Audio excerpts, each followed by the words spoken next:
Bien, moi je vais m'occuper de la partie psychologique et le lien qu'il peut avoir entre des blessures et certains aspects psychologiques. Alors, si bien, comme on dit, la médecine de la danse, c'est une science qui se développe de plus en plus et qui, depuis 10 ans, on sait beaucoup plus de choses, comme dit le docteur Ritt, au niveau physique. On a déjà établi, au niveau plancher, au niveau mouvement, au niveau développement musculaire, certaines choses qui sont déjà bien établies. Alors, passons au côté psychologique. On sait que cette partie est très importante, bien évidemment, et pour les danseurs, je sais pas, bon, ici, il y a beaucoup de personnes qui ne sont pas dans le milieu de la danse, peut-être, alors je vais vous expliquer que une blessure pour un danseur est quelque chose de très important. Sa carrière est en jeu, la chorégraphie du moment est en jeu, son état psychologique et son identité en tant que personne, parce qu'un danseur vit pour sa danse et sa passion.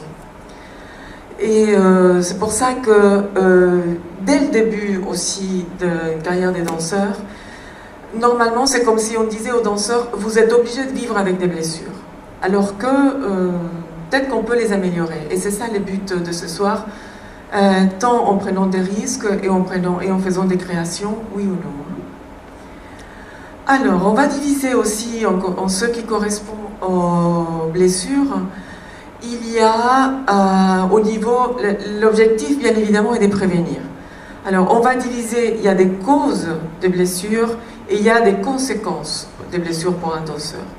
Alors, au niveau des causes, comme je vous ai dit, il y a la partie physique, nutrition, etc. qui est bien établie. Alors, qu'est-ce qui est important au niveau psychologique ? Il y a certains traits qui ont été établis, certaines études établissent certaines parties de la personnalité, et il y a aussi au niveau du stress, il y a beaucoup d'études qui ont mis en évidence un lien étroit entre blessure et stress, et ça depuis des années.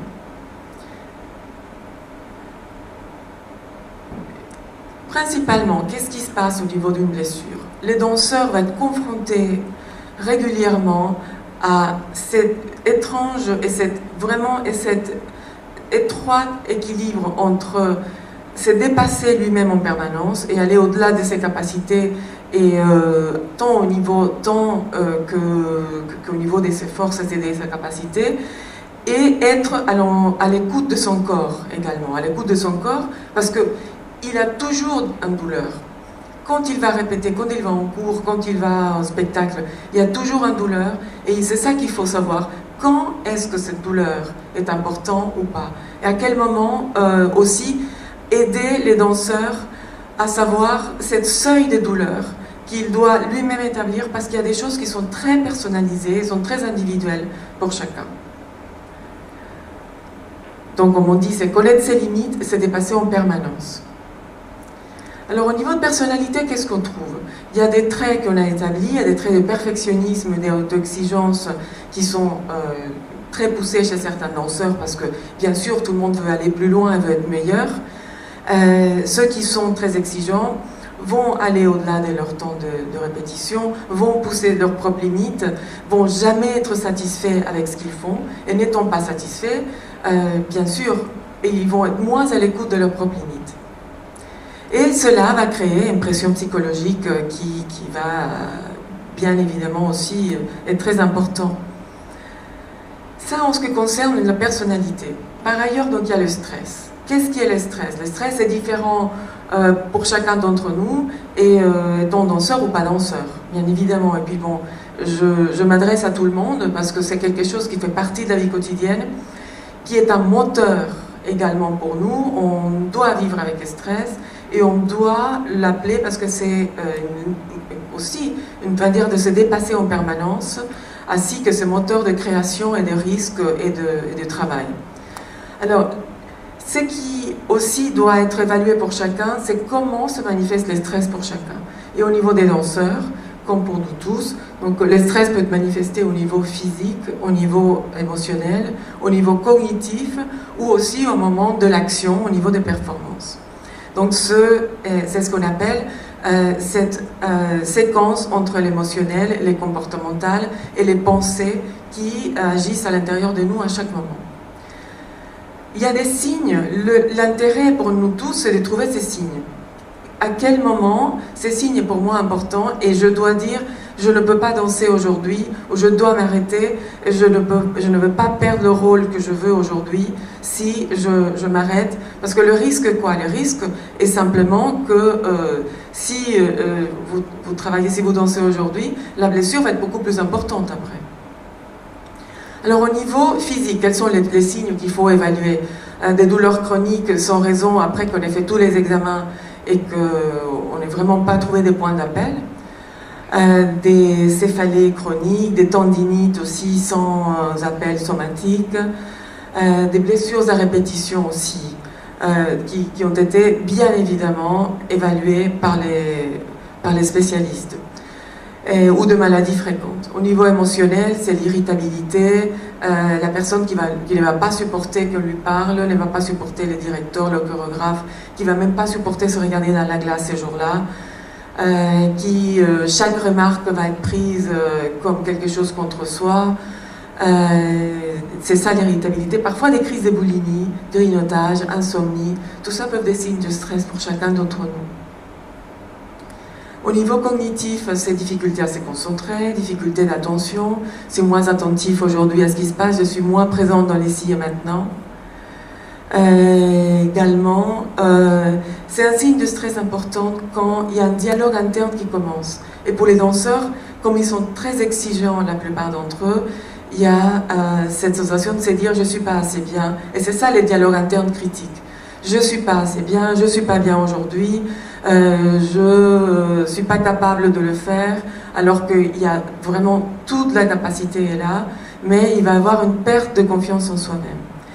Ou les danseurs qui vont arriver couverts, au lieu de venir danser comme normalement, vont être couverts complètement, ils vont moins se laisser voir par ses collègues, par les autres danseurs et dans la glace.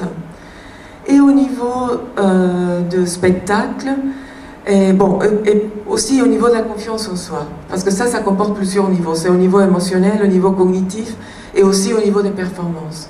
Un danseur qui va perdre confiance en soi va être moins capable de faire les mouvements qu'il connaît parfaitement. Et ça, il va faire moins de pirouettes, il va faire des choses, son attitude va être différente, la tête va être basse, et ça c'est au niveau postural. Et au niveau, parce que là, tout ce qui se passe à l'intérieur, de toute façon, surtout au niveau d'un danseur, tout est beaucoup plus important au niveau physique. Et donc, au niveau postural, ça va être vraiment vital. Et au niveau du spectacle, une diminution de la motivation, vraiment un manque d'envie d'y aller, et vraiment aussi une perte d'enthousiasme par leur travail. Donc ça, c'est des choses qui peuvent être utilisées pour les danseurs ou pour la vie quotidienne aussi. Et l'idéal, c'est quoi? C'est de reconnaître ces points de stress avant qu'ils commencent et avant qu'ils soient très importants. Puisque c'est ça qui crée le lien et c'est ça qui va faire vraiment qu'au bout d'un moment, le stress va être tellement important. Je ne vais pas vous commencer à vous montrer aussi les mécanismes physiologiques parce qu'il y a une production hormonale. Et aussi, il y a des choses qui se déclenchent au niveau organique qui sont très importantes. Il y a une production de cortisol, il y a une production hormonale, il y a beaucoup de choses qui sont en mouvement dans le corps, qui peuvent être instantanées. Ce n'est pas la peine aussi de passer des mois de stress. D'un jour au lendemain, le stress d'un danseur peut donner des conséquences. Un danseur qui n'est pas choisi pour le rôle qu'il attendait. Nous avons aussi, il y avait des danseurs, une danseuse russe qui était dans une compagnie américaine. Il y a ses parents qui sont venus la voir des années après, la première fois qu'ils allaient. Ces jours-là, elle fait une blessure. Et donc c'est ça aussi le stress. Le stress peut être presque immédiat parfois. Bon, ça c'est ce que concerne les causes. Alors, beaucoup plus important, ou aussi si important que les causes, sont les conséquences d'une blessure pour un danseur. C'est quoi les conséquences?